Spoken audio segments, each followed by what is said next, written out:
Hi, I'm Katy Thoma, President and CEO of the Chico Chamber, and today I am here with Brad Azevedo, who is the Executive Director of the Terraces.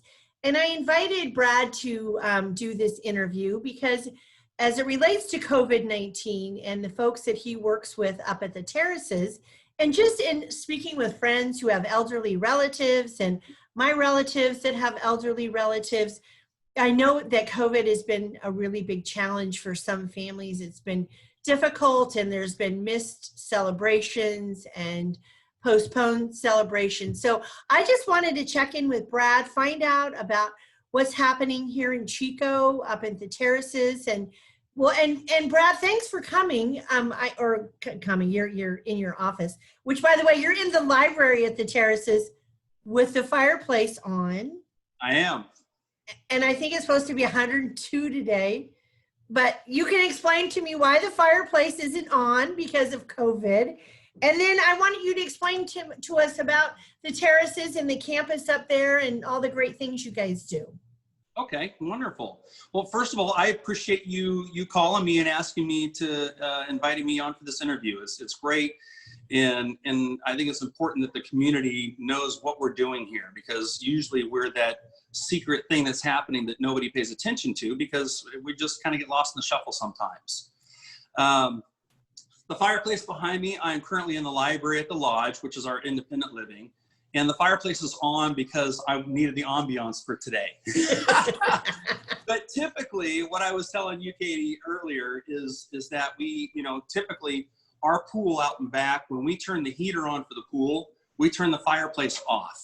And that means it's the end of winter and it's the beginning of summer. And then the same thing at the end of summer, when we turn the heater off for the pool, we turn the fireplace on so that our residents have something beautiful to walk into. But when we do have the fire on, it's 105 degrees out, we do get some complaints. So typically it's off in the summertime. So. But your pool heater's not on yet. Pool heater's not on. The pool is shut down because of COVID. We're not allowed to open that. I keep holding my breath, waiting for us to open it, because typically we would have, on May 1st, we would have a grand pool opening. We'd have a band out there. All our residents would have their families out there. It's just a big barbecue. And we were unable to do that this year because of all the restrictions. And there's a lot of restrictions here, not just at the Terraces, but a lot of the assisted living communities that are going on that we were having to adjust to. And so here at the Terraces, it's unique for us because we're the only campus in town, pretty much in Northern California, north of Sacramento. But we have, right now I'm in the library at the Lodge. Our Lodge has 118 apartments of independent living.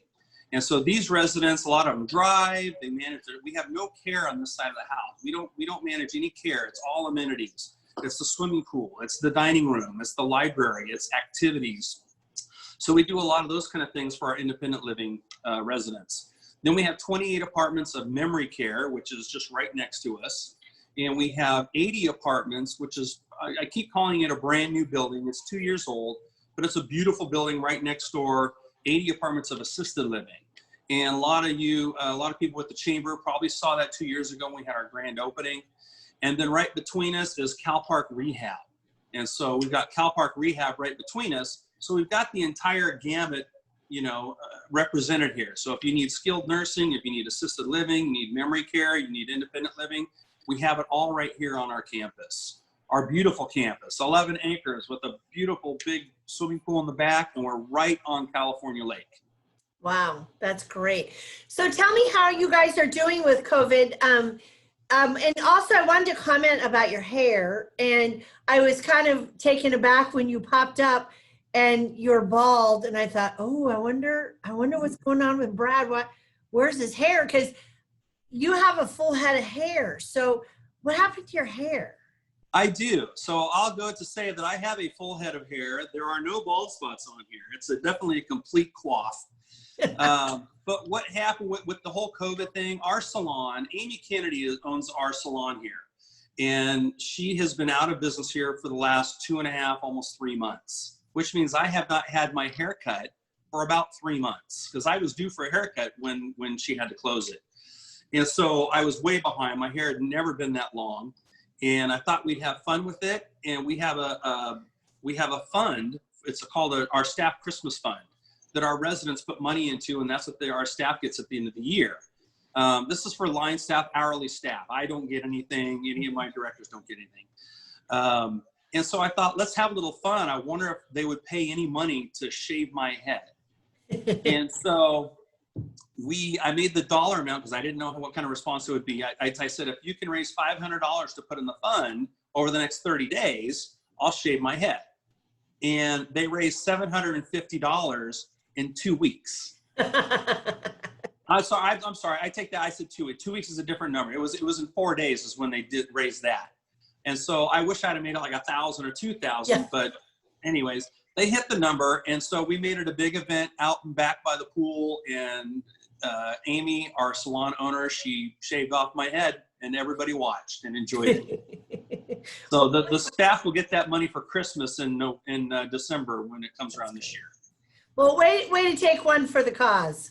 So tell me about your residents and how they're doing with COVID and how, social distancing and how, how are they relating with their families and their friends? How's that all going?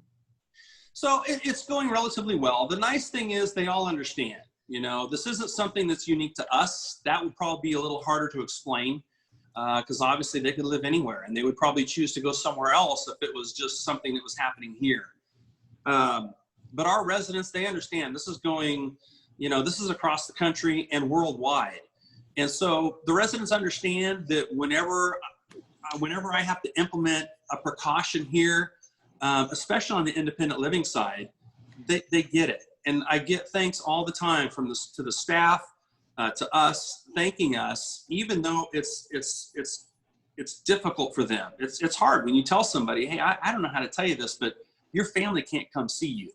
And we really don't want you to go see your family either, which means no going out to family dinners, no going to their house for dinners. So it entails a lot. There's a lot of stress there and a lot of angst as far as not being able to see your family when you're here.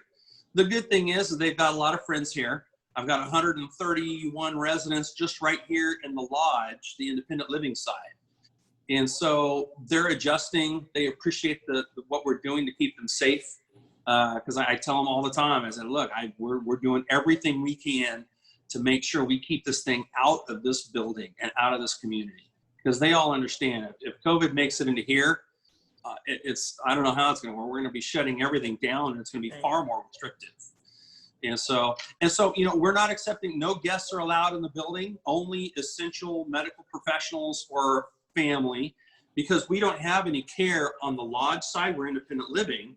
We still have residents that live here that maybe, their daughter needs to come in and help them set up their medication for the week, right? We're not doing them any favors if we're not allowing somebody to come in and help them set up their medication. If they end up taking the wrong medication and going to the hospital, we're not doing anybody any favors. And so we have to allow that. So we've got a lot of protocol in place. Our concierge, Kim, is fantastic. The poor thing, she's the front line.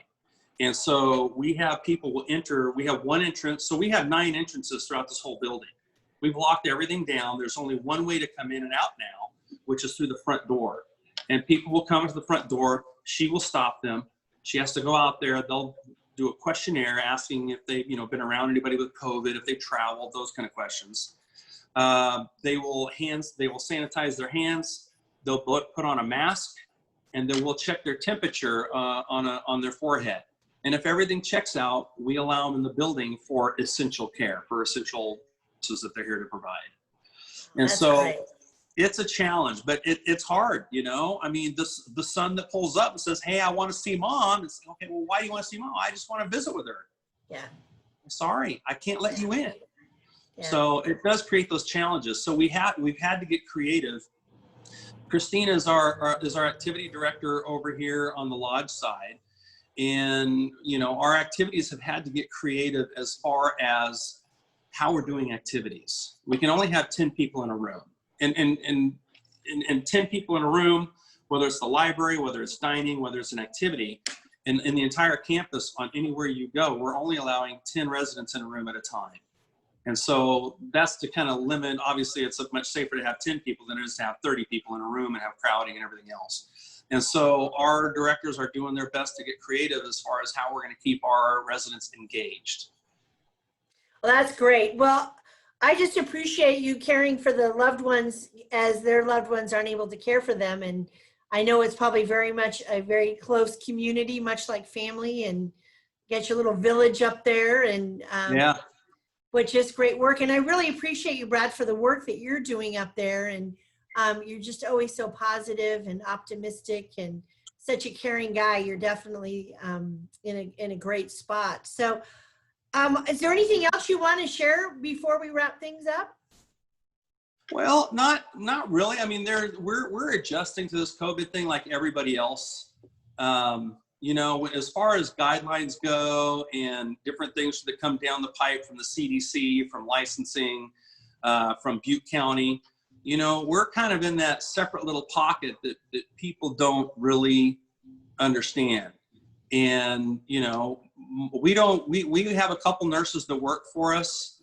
But other than that, they're all caregivers, med techs, servers, kitchen staff. We've got, you know, we've got about 75 to 85 staff members here on campus at any given, you know, at any given time that we employ here.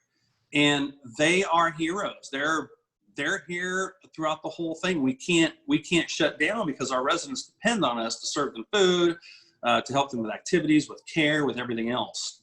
And so I really have to just give a shout out to the staff and the directors here at the Terraces all over this campus that really show up every day to make sure that our residents are safe and our staff is safe and that everybody's enjoying it best we can with all the things that are going on. Okay. Well, I look forward to seeing you soon, and maybe you'll have some hair. Maybe I'll have some. I guarantee I'll have some hair. So I've shaved it 3 times since then because I'm going to play with it for probably a couple weeks to a month. Okay. But once that's over, no, believe me, I'm going to grow my hair back because I can't even go out in public without putting my hat on. It's just weird for me too. Yeah, but it was for a good cause. Yeah, absolutely. And I'd do it again. So. That's great. Well, Brad, thanks for taking the time out today to meet with me, and take care and stay safe, and we'll talk soon. We'll do it. Thank you, Katie. Thanks, Brad. Take care. Bye.